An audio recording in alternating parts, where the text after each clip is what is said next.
everybody, it's Amy Graham, the Badass Valkyrie, and this is the Finding 52 focus for the week of July 5th, and today is the 6th, simply because I filmed this yesterday, uploaded it, and then I went in and I deleted my video because I was working on another video, realized that the upload was corrupt, and so we're filming it again.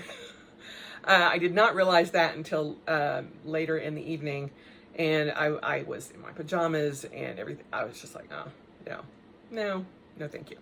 So I have just come back in from my run. I made coffee.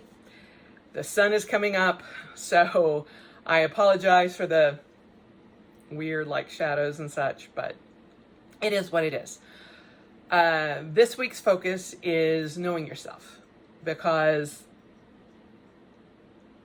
having that level of knowledge about what you do and what your tendencies are can help you improve your habits, improve your routines, all of that. A lot of you are from the planner community, and we are in the midst of One Book July. And a lot of folks are, well, the theme is focusing on habits, routines, tracking, all of that. I am very happy to say that so far, I have not had Coke. I have made sure that I have done alternative exercise.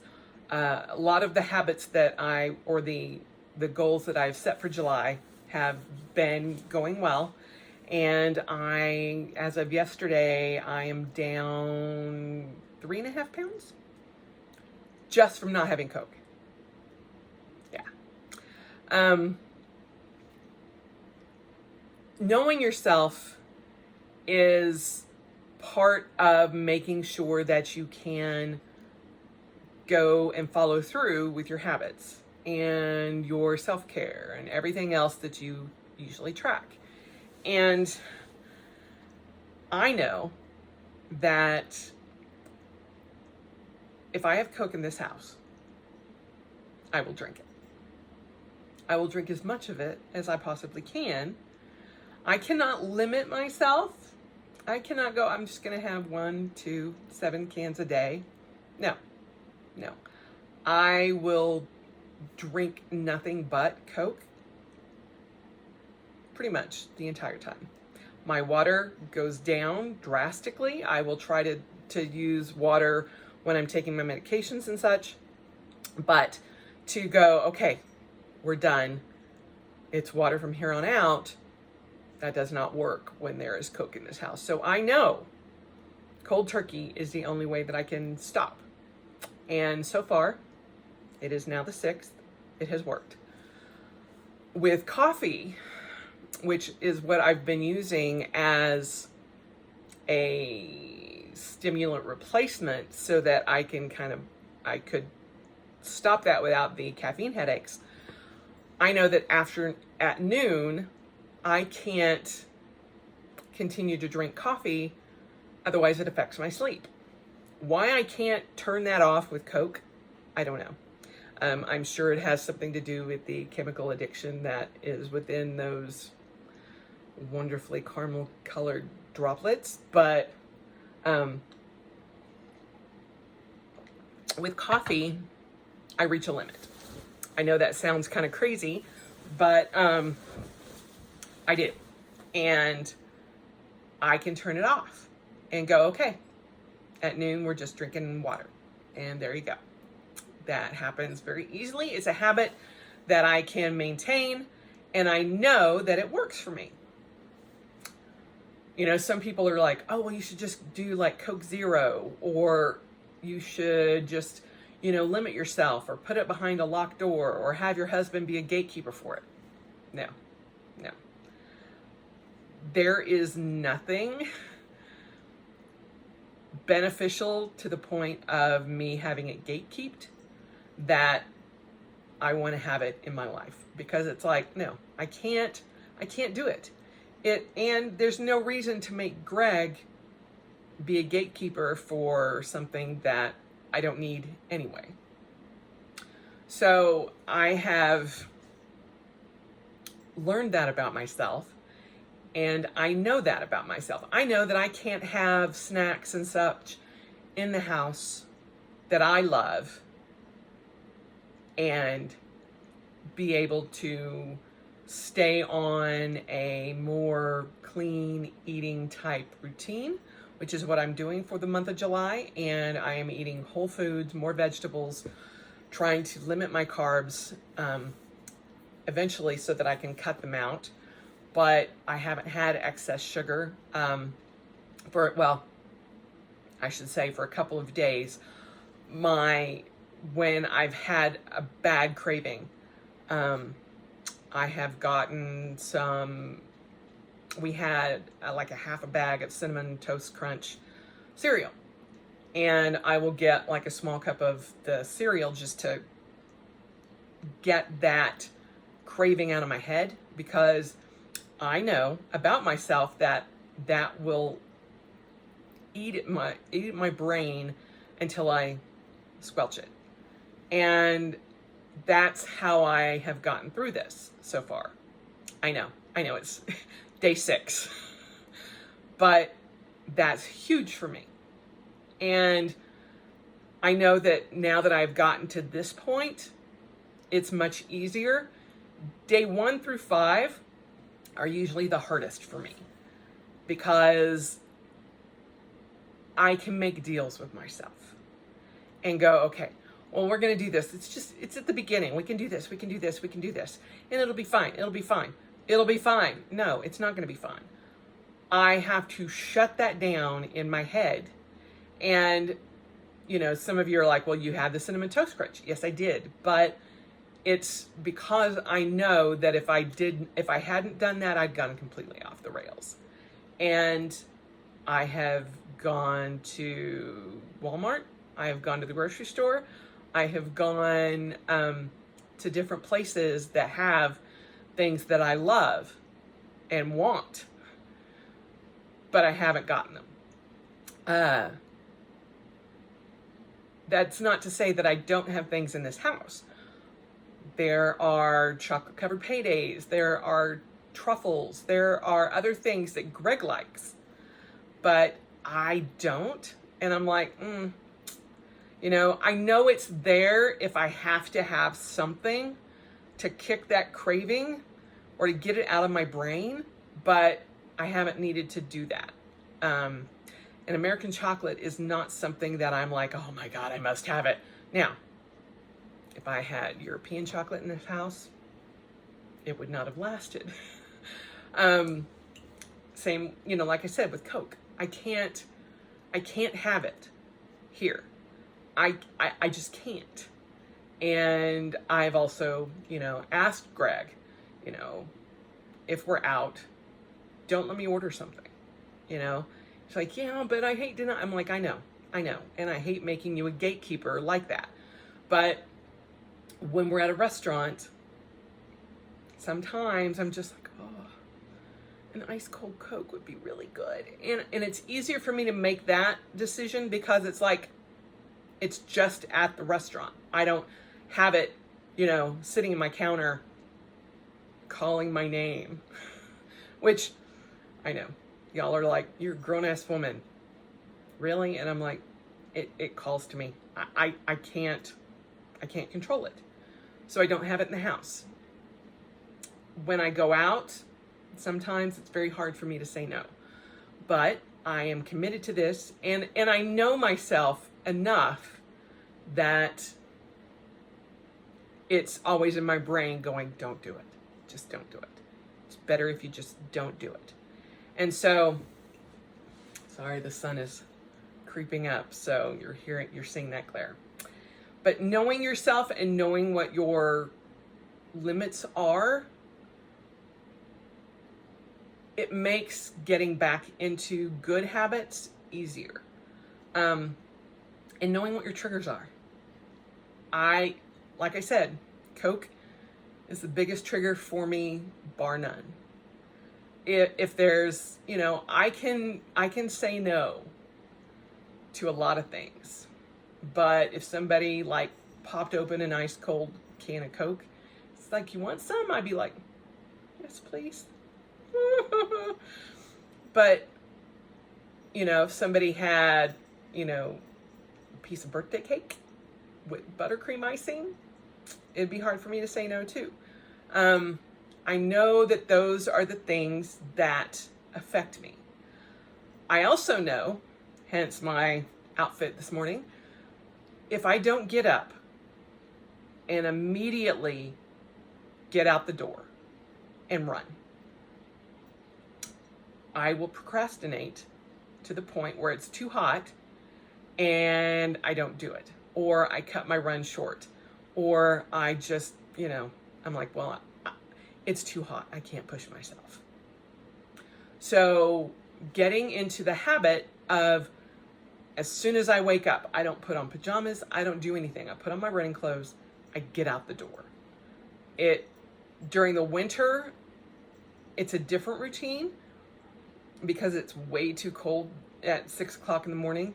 And so if I have the opportunity to run at noon on my lunch, then I will do that because it's much warmer. But during the summer,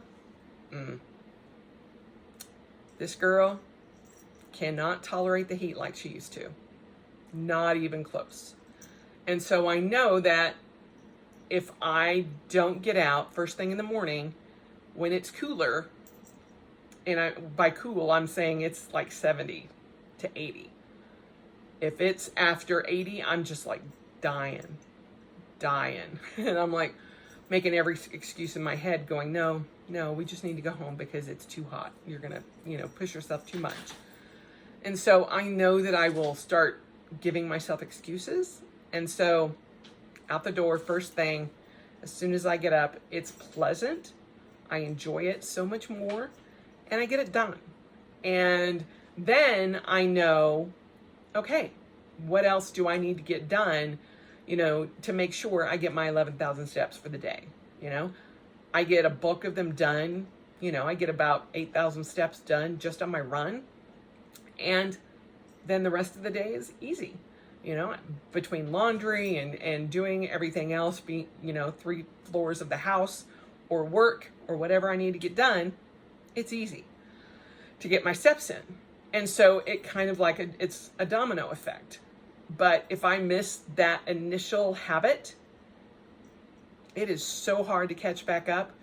And then I'm like pushing myself and like, got to get out and do something before I go to bed, which in turn makes me want to, or makes my sleep not work very well. It's the same thing with gaming. I have a tendency, if I'm in the middle of a game at 10:30 or 10 when I want to go to bed, and I'm in the middle of a raid or there's a horde coming up or whatever, online gaming, by the way, I push myself. I'm like, okay, we'll just wait until after the horde, or we'll wait until after whatever it is that's wanting me to stay awake. Or, this past weekend, friends were on that I hadn't gamed with in a long time, and I'm like, oh, I missed this. And so I pushed it and pushed it and pushed it. And there were a couple of days that I didn't get to bed. I think on Saturday night, I didn't go to bed till almost 2 o'clock in the morning. Yeah, bad habit. Worse that I missed that day. I didn't get to bed by 10:30, which I'm trying to make sure that my sleep habits get back to where they need to be, so that everything else falls into place. I know that if I stay up late like that, then the next day I don't want to do my run. I also want carbs much more. I also want sugar much more. My eating goes off the rails because I didn't go to bed on time. So like I said, there are dominoes that I have to knock over to make sure my habits work. And I know that about myself. If there are things that you know about yourself that limit you or hinder your progress, figure those out. Say it aloud and say it in a way that's not negative. I've been reading a lot about neutral versus negative. And it's, instead of saying, oh my God, I hate the way that I look sitting here, it's awful, and giving that power by saying it aloud, I'm like, I kind of don't mind the way I sit here, the way I look right now. It's not bad. It's not awful. And it shows that, in my mind, it shows that I've done the work. I have gone out and I did my run. And that's what I focus on, instead of, oh my gosh, I'm sitting here with, my water wings and I look awful. This was the hardest thing,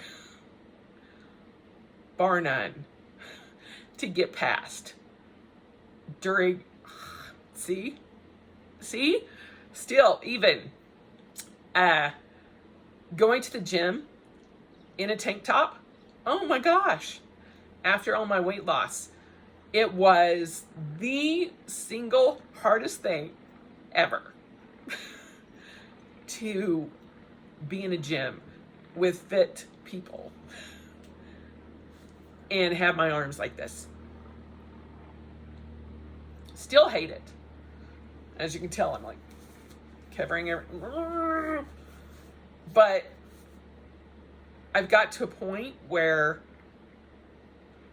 to me, it's a positive, because it's like, I've done the work. I've gotten my ass out there. I did 2.5 miles this morning. This is it.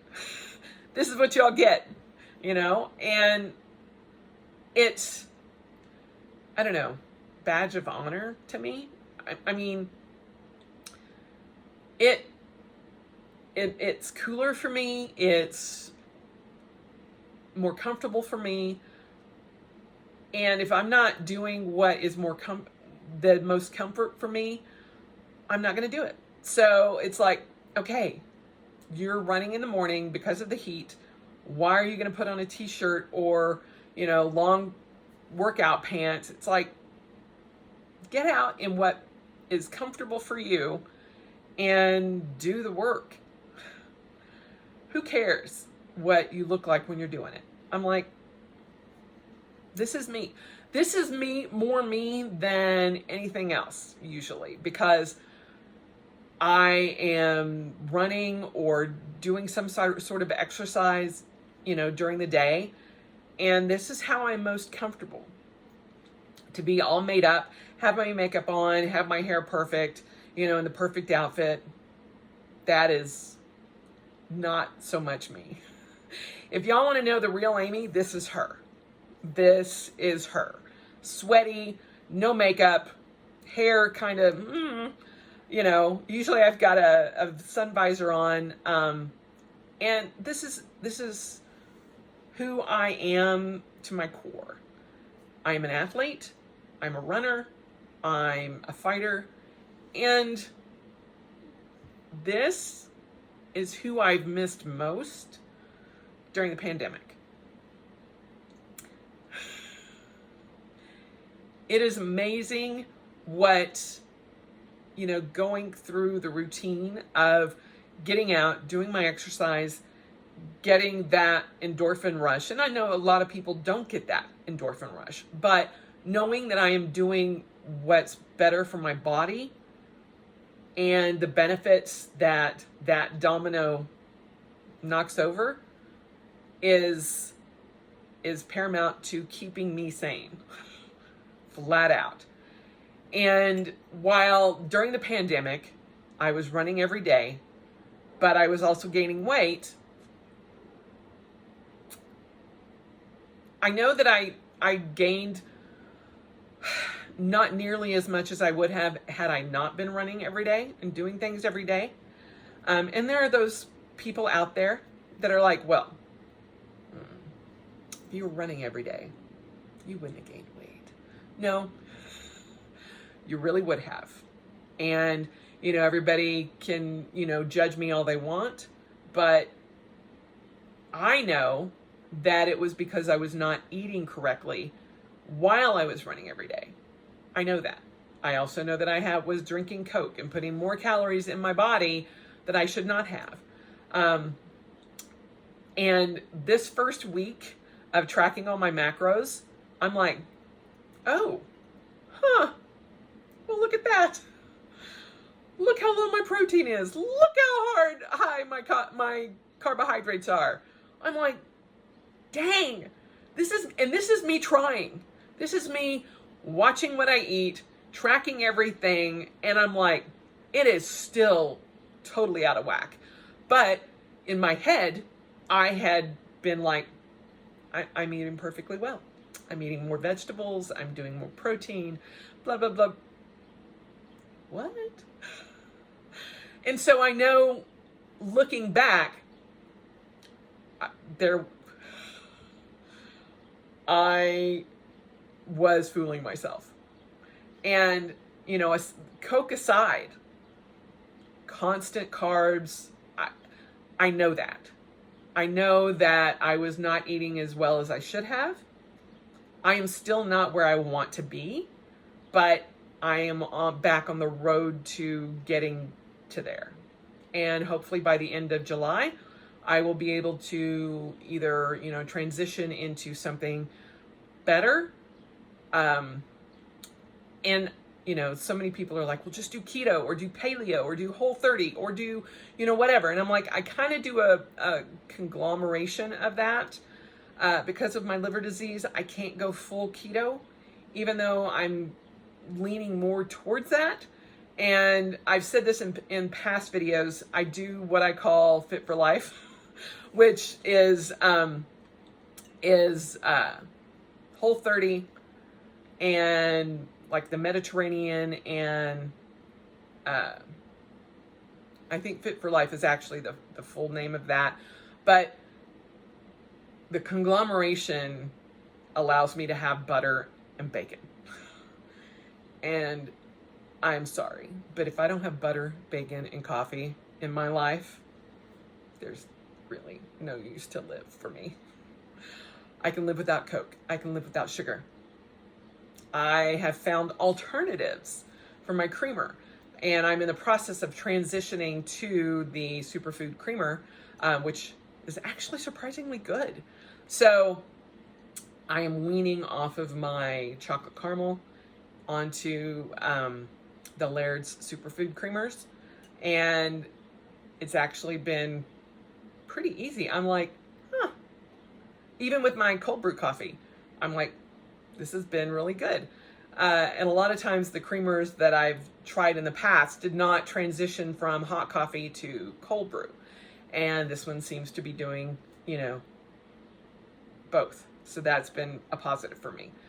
But learning, you know, what I thought was happening and then learning what is actually happening has been a journey in and of itself. But also realizing what I know about myself and not letting myself fall back into old habits, the old bad habits, and going, okay, no, you have committed to these goals and you need to follow them. You need to follow through to the end of the month. And that's part of it too, is sometimes you have to make a deal with yourself for the positive and say, you know, you've committed to this for a month. Do it. Just get off your butt and do it. Every day, this is what you're doing. You know it's going to be better for you. Do it. And I have to give myself that pep talk a lot, multiple times a day. But I do it because I can no longer use the pandemic as an excuse. Use, you know, it's okay. I'm just going to buy bigger clothes. No, we're not. We're not. So I'm done with that. I'm done making deals for the negative side of myself, and I'm pushing myself forward. It's just, I'm done. And, You know, you get to certain points in your life when you know yourself, and you know when you're like, but are you really? It's like, no, I really am. And that level of commitment to me, to myself, when I hit that, I know it. And during the pandemic, there were a lot of forces at work here that I was very unaware of. All of us have learned so much about ourselves internally, I think, that it's easier to recognize when you're falling back and going, okay, we're just gonna, we'll just ease back into it. I know when I fell backwards and dropped back down that hole, and we were in Costco, and I picked up a 4-pack of 2-liter bottles of Coke, and we walked away. We were on a different aisle, and I'm like, it'll be easier for me to do, the portion control. I'm just going to go get a 35-pack. I'm going to go over and get one of the 35 can flats of Coke. That was a huge mistake. Huge mistake. Because in my head, this is how it worked. I was like, well, I can't just portion control with 2-liter bottles because, I'll just keep wanting more and keep wanting more. In reality, it was harder for me to portion control with the cans because I would open a can and then I would pour it into my cup, and I'm like, well, it doesn't fill the cup. I would open another can, and I'm used to my big 32-ounce water cups. Yeah. And then I would pour 2 cans in, and then I'd open a 3rd can, and then I'm like, well, I can't have that 3rd can just sit here and go to waste. So in hindsight, it would have been much better for me to get the 2 liters instead of the cans because it didn't make sense. Had I limited myself to 1 can a day and truly limited myself, maybe. But when it's in the fridge and I see it and I'm like, oh, it'll be fine. It'll be okay. It'll be fine. No, it is not fine. And that's kind of where my thought process was. And now I am paying that price. I pay it every day. My back hurts more. My arthritis is kicking me in the can so much more. Oh my gosh. I am just now starting to come out of the inflammation from drinking Coke for however long. And so, and in reality, it was really only for a month where I was like, and not even a full month. And I'm just like, what the hell were you thinking? I wasn't. I was in a fog, really. The pandemic, it was a pandemic fog. That's what I'm just going to call it, pandemic fog. There you go. That was then. This is now. I'm out of that, and I need to get back working towards what I want, when I want it, how I want it, and this. So I know myself. I know what I have to do, and getting back to my good habits is what serves me the best. Trying to not talk negatively about when I fail or when something doesn't work, and becoming more neutral about my self-talk and about the things that come out of my mouth, about my body, the way I'm feeling, all of that is where I'm trying to go. You can fall off the deep end into poison positivity or too much positivity. But if you just kind of get to neutral, where you're not saying negative things about yourself, that's a great step. And, trying to focus on the habits that work.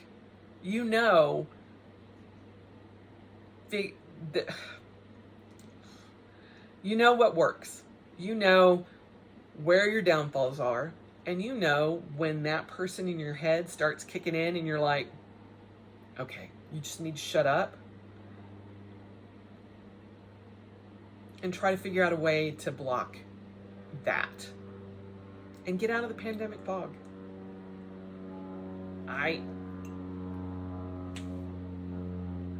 This is the post-pandemic Amy. Right here. Live and in person. Okay, not live, but you know what I mean. So it is what it is. I can't, tell you how to live your life. All I can do is tell you what I've gone through, what I'm going through, what I am currently doing. And if that helps, great. If it doesn't, then you've got to figure out what helps.